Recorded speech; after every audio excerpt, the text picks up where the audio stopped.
My name is Sara Hornbacher, and I'm a video artist.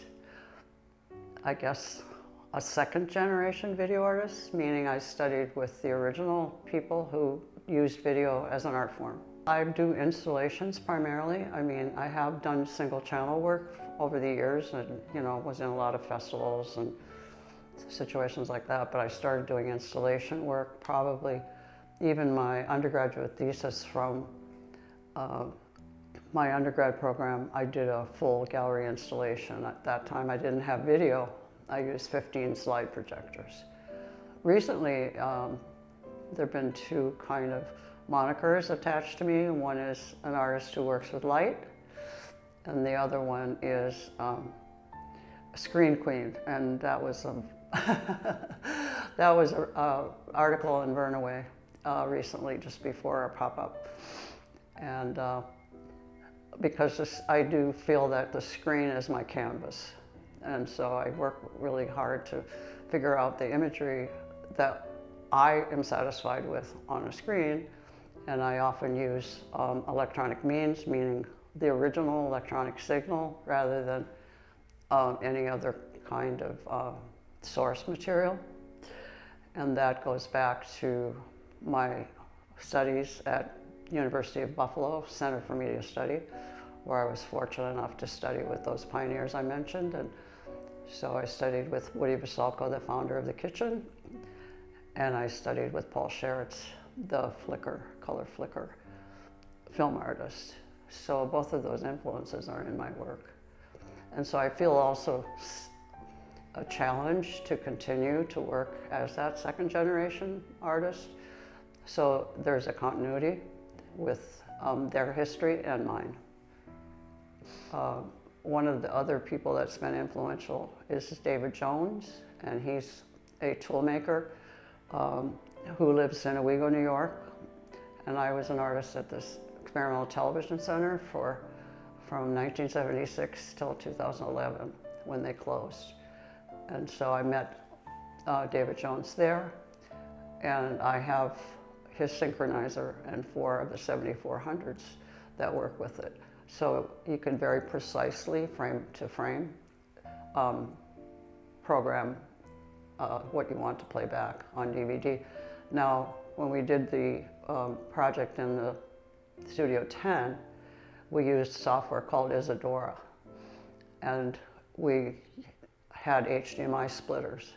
So it may be that that's a route we'll go now because the technology has changed. But I'm basically saying this because just to illustrate how much my past influences what I'm doing now, and how much I've had to roll with the changes in technology since the 70s.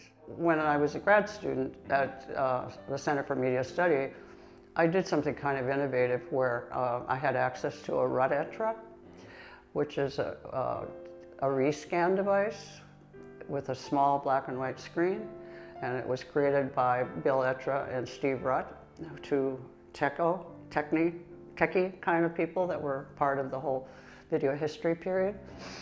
And I was also then taking film courses. I figured out and I was using a lot of shutter rate stuff with the 16mm Bolex. I figured out if I programmed with a chart, a program that I would manually then execute with the Bolex to look at the raster device, is what you call it, the rescan raster device. And you could affect the shape of the image by putting in voltages. So you can separate the fields. So I had 2 fields to work with. So I put a triangle wave into one field, a triangle wave into the other field, and then rotated one of them so that when they came together, and then I shot them with the film camera, it appeared to rotate.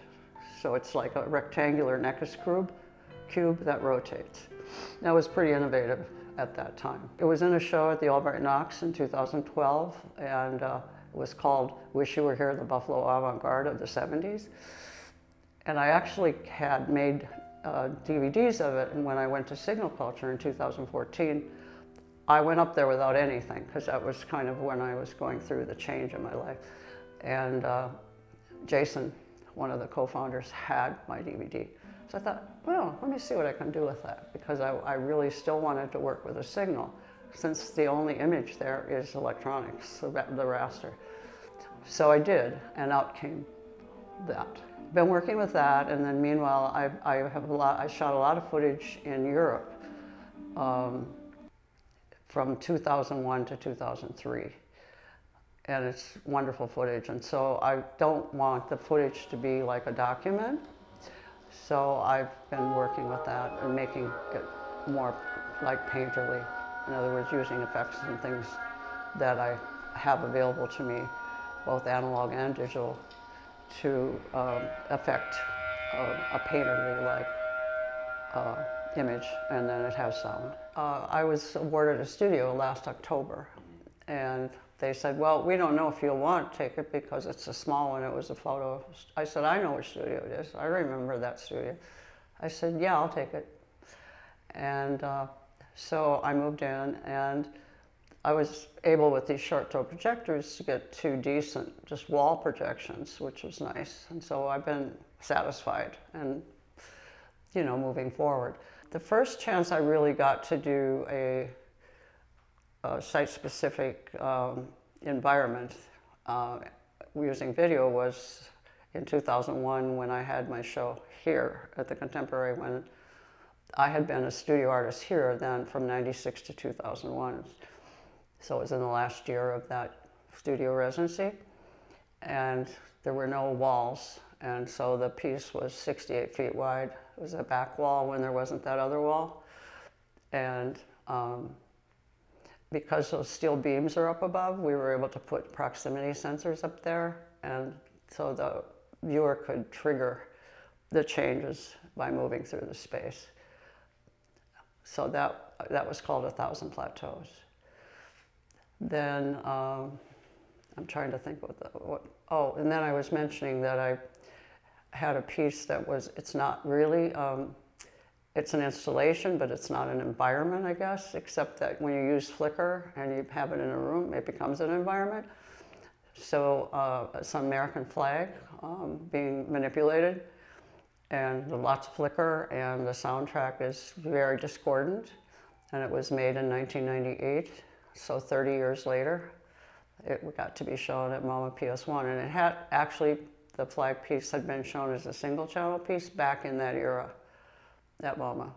So that's another kind of installation. I did a piece called Frames of Reference that's started in 2000, and it was before everywhere you looked there were framed LCDs. So I had to create them. So I made them very kind of gold ornate, sort of traditional style, and there were 2 LCDs in them.